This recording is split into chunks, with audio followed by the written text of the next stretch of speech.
यसो भन्दै हुनुहुन्थ्यो, मेरो मुटुको टुक्रा, मेरो मुटुको टुक्रा, यो व्यस्त सडकको छेउबाट तिमीलाई निरन्तर पुकारिरहेकी छु।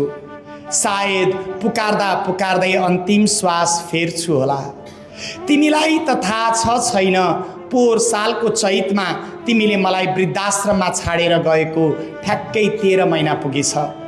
यो 13 महिनामा म 13,000 पटक मरे होला तिम्रो मायालु अनुहार हेर्न नपाएर अनि तिमीलाई मेरो नजरको वरिपरि देख्न नपाएर। मेरो प्यारो छोरा, सन्तानको माया कस्तो हुन्छ भन्ने त यति बेलासम्म तिमीले थाहा पाइसक्यो होला नि है। तिमीले मलाई वृद्धाश्रम लग्ने बेला बुहारी 2 जिउकी थिइन्।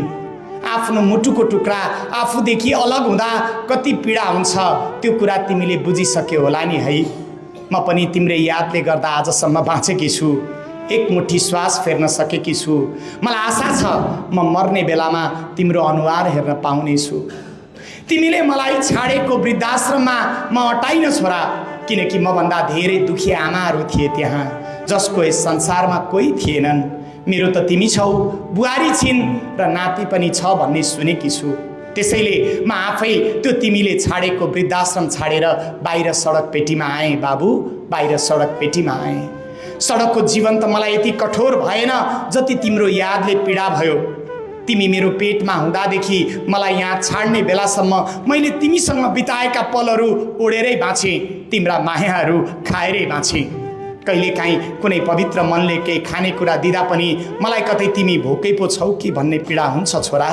आमाको मन कस्तो हुन्छ, आमाको मन कस्तो हुन्छ, एकपटक बुहारीसँग सोध ल। भर्खरै जन्मेको बाबुको तिमीलाई कति माया लाग्छ भनेर। हो छोरा, तिमीहरूले मलाई घरबाट त्याग्यौ, यसमा मलाई केही दुःख लागेको छैन। मेरो लागि त तिमीभन्दा अमूल्य सम्पत्तिहरू के नै थियो र एक वचन जा भनेको भए मेरो जीवन नै तिम्रो नाममा त्यागिदिन्थे, किनकि तिम्रो बाबा स्वर्गे भएपछि यो संसारमा तिमी मात्र त छौ मेरो भन्ने।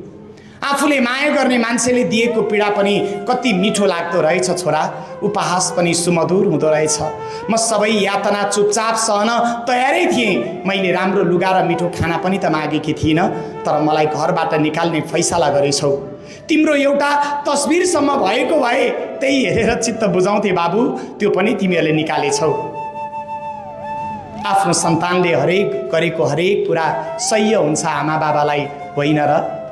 आफ्नो छोराछोरीले दिएको पीडा सह्य हुन्छ सबै बाबा आमालाई, होइन र? मलाई माफ गर बाबु, मलाई माफ गर। मैले तिमीहरूले जस्तै आधुनिक बोल्न जानिन, तिमीहरूले जस्तै अङ्ग्रेजी बोल्न जानिन, तिमीहरूले जस्तै मिठो पकाउन सकिन, म सफा सुग्घर भएर बस्न सकिन। मैले कुपोषित शरीरले पाएको सजाय दम र खोकी रोक्न सकिन। म बुढी भएँ, म खोले खाएर भुत्ला ओढेर हुर्केकी मान्छे। तिमी सानो छँदा तिमीलाई मागेरै भए पनि मिठो खुवाएर हुर्काएँ। तिम्रो बाबा तिमी पेटमा हुँदादेखि परदेशिएर 5 वर्षसम्म बेखबर हुँदा पनि मैले तिमीलाई कहिल्यै भोकै राखिनँ। बाबु, मेरो छाती सिस्नोको खोलेले पनि भरिएकै थियो र सहायकै थियो। बाबु, मेरो छाती सिस्नोको खोलेले पनि भरिएकै थियो र सहायकै थियो। हो बाबु, म धेरै पल्ट मरेर पनि बाँचेँ, किनकि मलाई भोक लाग्दा तिमी भोकाएको देख्छु, प्यास लाग्दा तिमी तिर्खायौ कि भनेर झस्किन्छु। म पीडाले कराउन सक्दिनँ छोरा, किनकि म कराउँदा तिमीलाई दुख्छ जस्तो लाग्छ। हो छोरा, यो आमाको मन अचम्मको हुने रहेछ। हो छोरा, यो आमाको मन अचम्मको हुने रहेछ। पोहोरको वैशाखमा आमाको मुख हेर्ने दिन थियो। सबैका छोराछोरी आए, तर तिमी आएनौ। छोरा, ठिक गर्यौ। जाबो एक दिन भेटेर अनि मिठो खुवाएर के हुन्थ्यो र? जाबो एक सरो लुगा दिएर अनि एकपटक आमा भनेर के हुन्थ्यो र? कमसे कम देखावटी स्वाङ त पारेनौ। मलाई थाहा छ तिमीले मनको एउटा कुनाले पक्कै सम्झ्यौ होला, तर मैले त हरेक श्वास र कसैले दिएको गाँसमा पनि यो शरीर लास नहुन्जेल सम्झिरहनेछु छोरा। मैले भुलेकी छैन तिमीले मलाई कति धेरै माया गर्थ्यौ सानोमा। मैले भुलेकी छैन बाबु, तिमीले मलाई कति धेरै माया गर्थ्यौ सानोमा। बाटोमा भेटाएको काफल गेडी पनि मलाई दिएर खान्थ्यौ। मेरो जुठो नखाएसम्म तिमी अगाउँदैनथ्यौ। मेरो जुठो नखाएसम्म तिमी अगाउँदैनथ्यौ। अहिले माया सायद सकियो होला क्यारे। सकिएपछि यसमा तिम्रो के दोष होइन र? बाँकी नै नरहेपछि त के दिनु रहे? हो छोरा, यो स्वार्थी संसारमा तिमी मात्र होइन, यस्ता धेरै छोराछोरी छन् रे अचेल। त्यसैले सुर्ता नमान्नु है, बरु आफ्नो ख्याल राख्नु। तिमीले कहिल्यै समयमा खाना खाँदैनथ्यौ, मैले हरेकचोटि मुटु धड्किँदा तिमीलाई बाहेक अरूलाई सम्झिन्न बाबु। मेरो यो संसारमा अरू कुनै छ र छोरा? तिमीलाई पक्कै पनि दिनभरि बाडुल्की लाग्दा कति गाह्रो हुन्छ होला है। मेरो यति अधिकार त नखोसन है राजा, मेरो यति अधिकार त नखोसन है। म सायद धेरै बाँच्दिनँ होला बाबु। तिमीलाई थाहा छैन भोको पेटमा बोरा ओढेर सडकसँग सुत्नुको पीडा कस्तो हुन्छ भनेर। हिजो हाम्रो फुसे घरको छानो पुसे झरीमा चुइँदा मेरो छाती ओढाएरै तिमीलाई बचाएको कुरा तिमीले बिर्स्यौ बाबु, तिमीले बिर्स्यौ। मेरो छोरा, अब त नाति पनि बाबा मम्मी भन्ने भयो होला। तिमीहरूले ठिक गर्यौ मलाई घरबाट निकालेर, नत्र नातिले भोलि जान्ने भएपछि बुहारीले मलाई गरेको माया देखेर त्यही सिको गर्ने थियो। अनि तिमीहरूलाई भोलि बुढेसकालमा मैले जस्तै सडकको या वृद्धाश्रमको बास बस्न पर्न के बेर? आफ्नै सन्तान सडकमा भिख मागेको म हेर्न सक्दिनँ छोरा। म आफू जस्तो सुकै पीडा खप्न तयार छु, तर तिमीलाई सडकमा बोराभित्रको जिन्दगी बाँचेको हेर्न त के म कल्पना गर्नसम्म पनि सक्दिनँ। बुहारीको मन पनि नदुखाउनु है छोरा, बुहारीको मन पनि नदुखाउनु है छोरा।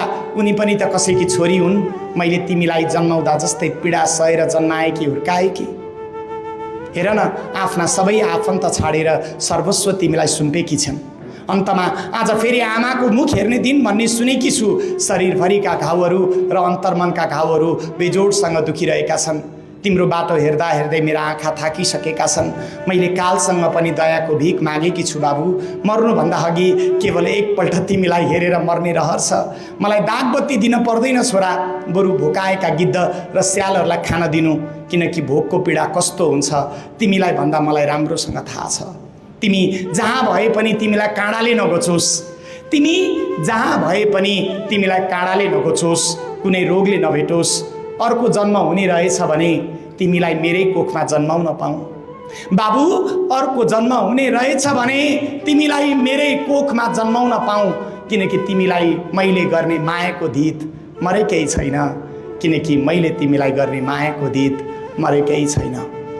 उही सडकमा मृत्यु कुरिरहेकी आमा, उही सडकमा मृत्यु कुरिरहेकी आमा।